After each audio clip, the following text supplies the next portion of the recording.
Hello student.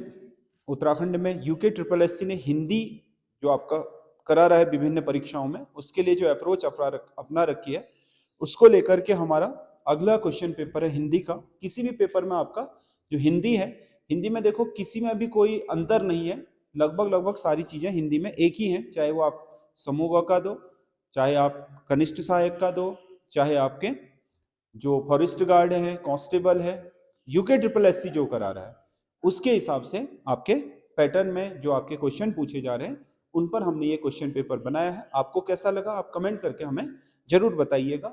इसकी PDF आप हमारे टेलीग्राम चैनल से ले सकते हैं। सरकार किस भाषा का शब्द है? सरकार शब्द आपका फारसी भाषा से आया हुआ है। ये एक आगत शब्द है।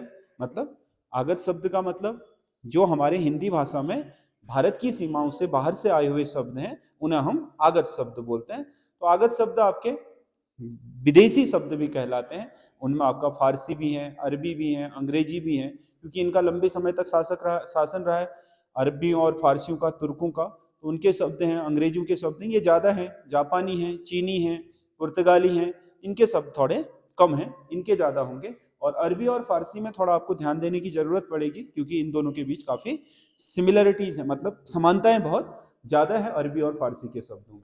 निम्नलिखित कुमाऊनी गीतों में से कौन सा गीत अपने गीतकार से सुमेलित नहीं है? कांछे तेरो जलेबी को डाब काफी फेमस गीत था प्रहलाद मेहरा का, पिछले साल इनका निधन भी हो गया है, तो ये आपका सही है। भुरभुर उजाओ है गो गोपाल बाबू गोस्वामी, ये आपके उत्तराखंड कुमाऊनी के जो आरंभिक गायक हैं और जिन्हें हम एक तरीके से कह सकते हैं कि जिन्होंने कुमाऊनी गीतों को सुर दे करके उन्हें एक नया आयाम दिया, उनमें से एक थे। अल्मोड़ा अंग्रेज आयो, ये आपका खुशी जोशी और नीरज चुफाल का है। देवी भगवती मैया माया उपाध्याय का नहीं है, बल्कि एक पप्पू कार्की का है।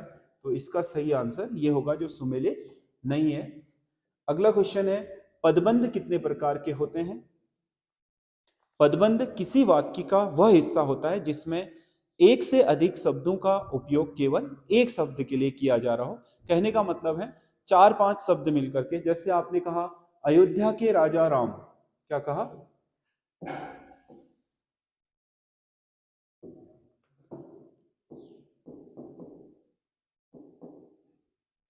अयोध्या के राजा राम ने रावण को मारा,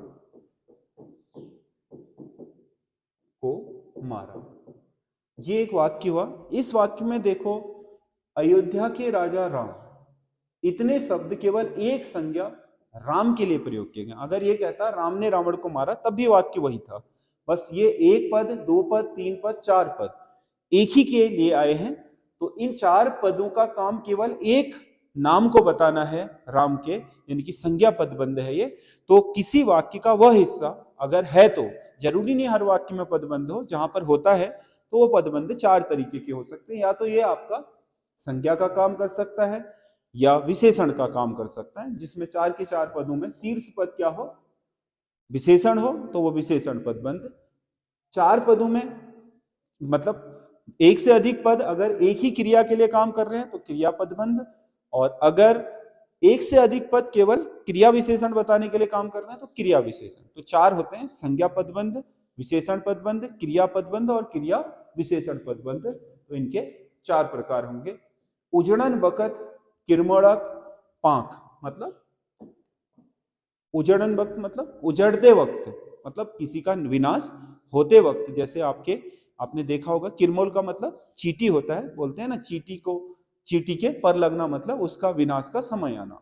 तो यही आपका, अगर कुमाऊनी में चींटी के पर लगने का कुमाऊनी में अनुवाद करोगे तो उजड़ वक्त किरमोड़क पांख हो जाएगा। तो इसका मतलब ये हुआ, पांख का मतलब पंख, किरमोड़ मतलब चींटी, उजड़न तो वही है उजड़ते वक्त, और इसका सही अर्थ हो गया विनाश के समय बुद्धि काम न करना। विनाश के समय बुद्धि का काम न करना, यानी कि विनाश की तरफ बढ़ना। प्रथम विश्व हिंदी सम्मेलन का आयोजन किस वर्ष हुआ?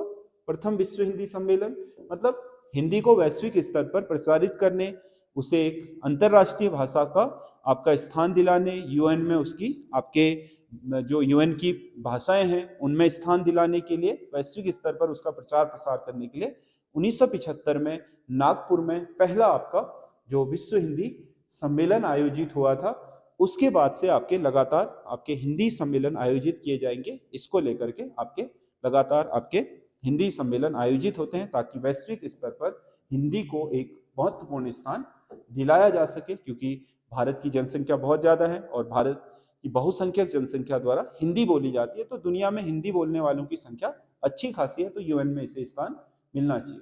मुंडवा रोटी, सिरण्योक साग, थाली पधानी, धनतेर भाग, मतलब मडवे की रोटी, सिरनोक साग, सिरनो मतलब कंडाली जो होता है, सिन्नू उसका साग, मतलब ये हमारे पहाड़ में सबसे खराब भोजन, मतलब सबसे गरीबों का भोजन माना जाता था एक जमाने में। तो खैली पधानी धनतेर भाग, मतलब इसका मतलब हो गया कि जो आपके मुंडरट और सिन्नू का साग है वो कह रहा है कि क्या खाले पधानी धनतेर भाग, मतलब तेरे भाग्य में यही है। इसका मतलब हुआ अपनी स्थिति पर ही संतोष होना, अपनी स्थिति पर ही संतोष होना, यानी कि अपने भाग्य और नियति को ही, अपने भाग्य की या अपनी नियति को ही अपना सब कुछ मान लेना। तो इसका अर्थ ये हुआ। अगला क्वेश्चन है, निम्नलिखित कुमाऊनी शब्दों में से किसका अर्थ सही नहीं है? चाची, चाची को काकी बोलते हैं, सही है। लड़के को चेल बोलते हैं, सही है। औरत को सेहणी बोलते हैं, मतलब पत्नी को सेहणी, सही है। दादा को बूबू बोलते हैं, बूबू। बैक का मतलब पति होता है, ना कि दादा। तो इसका सही आंसर ये होना चाहिए, तो डी इसका सही आंसर होगा। कितौल खींच भरे शाप न हो, लोकोक्ति में कितौल का सही अर्थ है, कितौल मतलब कितलो, कितलो हमारे यहाँ कहते हैं, मतलब रेंगने वाले आपके जो छोटे आपके जंतु होते हैं, जैसे आपका कैंचुआ है, कैंचुआ इसका सही आंसर है। तो मतलब इसका मतलब यह है कि आप किसी छोटी चीज से है इतनी बड़ी चीज नहीं बना सकते हैं, इसका अर्थ ये हुआ।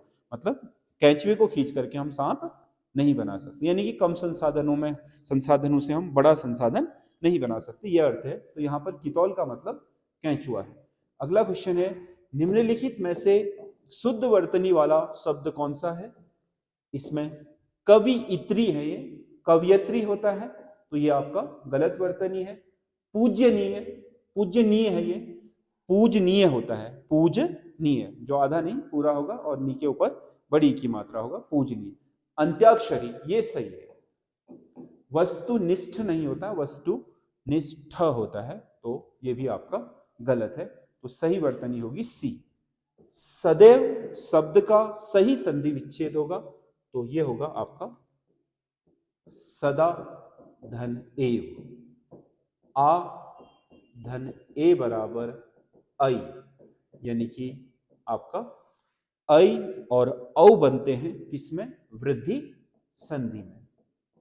तो ये उदाहरण है वृद्धि संधि का, और ये होगा सदाधन ए। चांदनी रात के लिए एक शब्द होगा, चांदनी रात के लिए एक शब्द होगा सरवरी। चांदनी रात के लिए, विभावरी रात्रि का है, निशा भी रात्रि का है, निशीत भी रात्रि का है, लेकिन सरवरी चांदनी रात के लिए शब्द आएगा, सरवरी। अगला क्वेश्चन है,